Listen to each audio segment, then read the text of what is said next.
Kasama ko nga si Asek Arnel ng Department of Agriculture. Asek Arnel, magandang tanghali sa iyo. Magandang tanghali niya, magandang tanghali po sa lahat. Nakapunta ka na ba sa Pagudpod, Ilocos Norte? Yes, maraming beses na kasi yung wife ko taga Ilocos Norte, sa Badok. At talagang malapit yan sa Pagudpod. Yeah. At talagang nagpintas, deta nga lugar, ita Pagudpod. Malapit rin siya sa Banggi, windmills, at saka yung lighthouse. So pag pumunta po kayo ng Saud Beach, which has like really nice sand, almost white din. Yeah, And walang masyadong tao. So pwede nyo puntahan yung mga karapit na mga towns like Burgos, Banggi, ayan, Pasukin, on the way na rin. So maganda na nabigyan tayo ng TRA dyan naman sa Northern Luzon. Alright, Asek, itong issue tungkol sa pag-reinstate ng Office of the Ombudsman sa 72 na tauhan ng NFA, no? Ano po ang detalye nito? Yes, Ninya, kinakatuwa namin, lalo na ni Secretary Chu Laurel Jr., ang pag-lift ng suspension nitong bago na 72 na warehousemen o yung bodigero natin.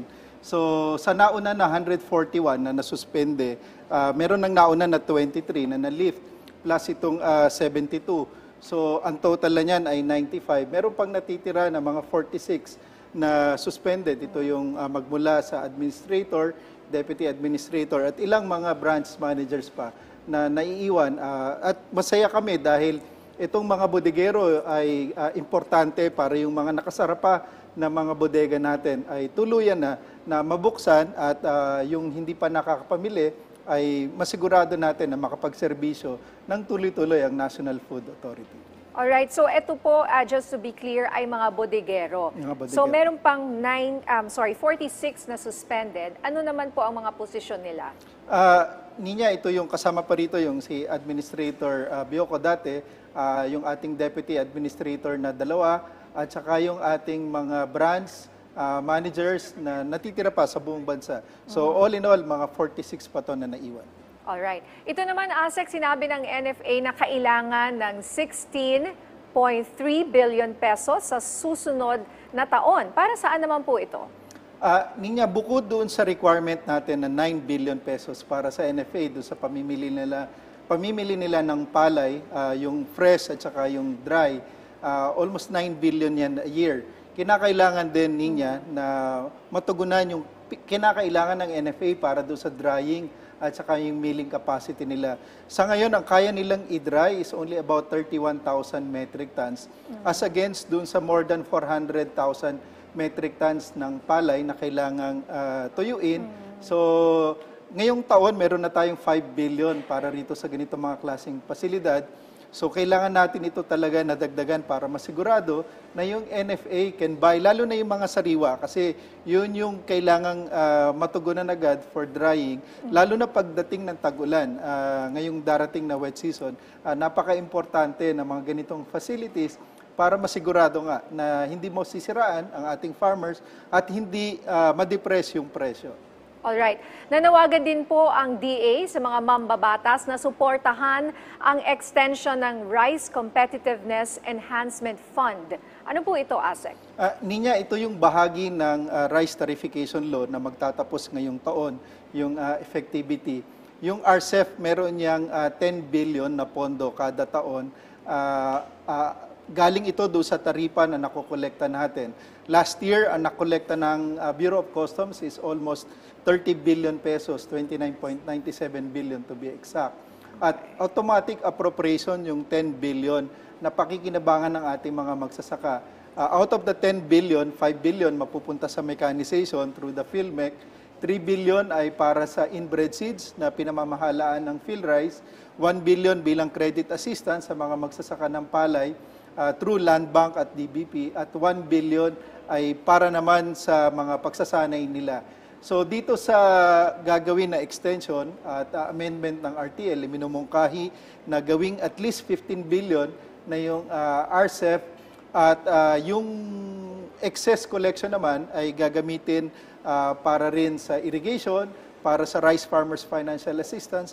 Ito yung 5,000 piso niya na pinamamahagi rin sa mga magsasaka na hindi tataas sa 2 hektare yung kanilang sinasaka. So, nagpapasalamat kami dito sa RTL, lalo na dito sa RCEP, dahil malaki na itulong nito tumaas almost by 7% yung ating naging performance ng rice sector simula nung maipasa ang RTL. At napakaganda nito para sa ating overall rice productivity. Okay, so from 10 billion, gusto nyong gawing 15 billion. Yun ang minumungkahi dahil malaki nga yung collection palagi natin every year. Alright. Ito may tanong po tayo mula sa ating kasamahan sa media na si Belia Cariaso ng Philippine Star. Tungkol po ito dun sa climate change panel ni DA, na binuo po ni DA Secretary Laurel. No? Ano daw ang significance ito lalo na at nakaamba ang La Nina at hindi pa naman matapos-tapos itong El Nino? Tama yan niya, napaka-importante nitong Special Order number 703 na pinirmahan ng ating kalihim Secretary Chu Laurel Jr. Pinapalakas nito yung Climate Resiliency Agriculture Office natin para masigurado na yung mga climate action plan ay maisama sa budget at masigurado na ma-implement ito. So halimbawa na rito yung ating mga pagtulong, paglalagay ng mga interventions against El Nino. Ngayon magkakaroon tayo ng La Nina, inaasahan yan 3rd and 4th quarter. At normally mas malaking epekto ng La Nina kaysa sa El Nino. Kaya malaking bahagi ng ating pondo ay inilalaan para dun sa mitigation measures natin against climate change at magbuo ng plano o yung mga climate actions na tinatawag ang kagawaran in coordination with other agencies na nakatutok dito sa ating climate change. Hindi na natin maiwasan ito. Nandito na at yung ang El Nino, mas dumadalas yan. Normally, every 2 to 5 years ang frequency niyan. At ngayon, mas dumadalas at mas lumalakas. Alright. Sa ibang usapin naman po, ipinagdiriwang ang World Milk Day. Kailan po ba ito magaganap, ASEC? Yung ating World Milk Day ay ginaganap yan every June 1. Pinangunahan niya ng Food and Agriculture Organization. Ngayong taon ay gaganapin ito sa compound ng Bureau of Animal Industry. At May 31, maghapon po yan. At marami pong mga fresh milk at iba-ibang flavor na available po doon. So iniimbitahan po natin na ating mga kababayan na pumunta po rito at matikman natin itong mga iba't ibang klase ng fresh milk na available at natutuwa po kami na mataas na yung tinaas ng produksyon natin dahil dumami na yung ating mga alagang cattle at kambing na nagbibigay sa atin ng karagdagan na gatas at inaasahan natin na tataas pa by at least 5% to 8% yung ating magiging milk production because of mga improvements sa herd at improvements at pagdami ng ating mga inaalagaang dairy milk, dairy cattle at dairy goats. Saan po ba usually nanggagaling yung mga milk production natin sa bansa? Ang karamihan nito ay nasa dito sa Calabarzon area, sa Visayas at meron din dito sa Norte.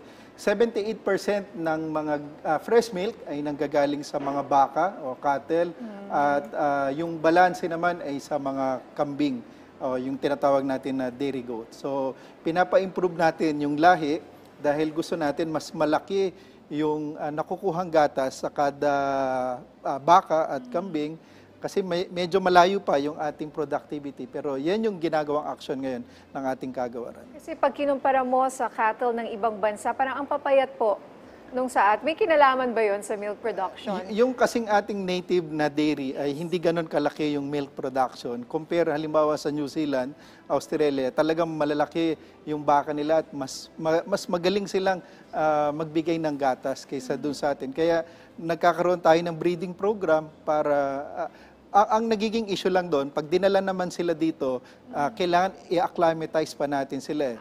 So yun yung nagiging problema. So kailangan ng breeding para masigurado na kaya nila mag-survive dito at makakapagbigay ng mas maraming gatas. So, yun yung ginagawa natin. Sa susunod, keso na, di ba? Meron naman tayo mga puting keso. Yes, nagpo-produce din tayo ng kesong puti at saka ibang klase ng cheese. Lalo na yung goat cheese, masarap yun. Tsaka talaga medyo premium yung quality. Alright, maraming salamat, ASEC Arnel, sa mga update na ibinahagi mo sa amin mula sa Department of Agriculture.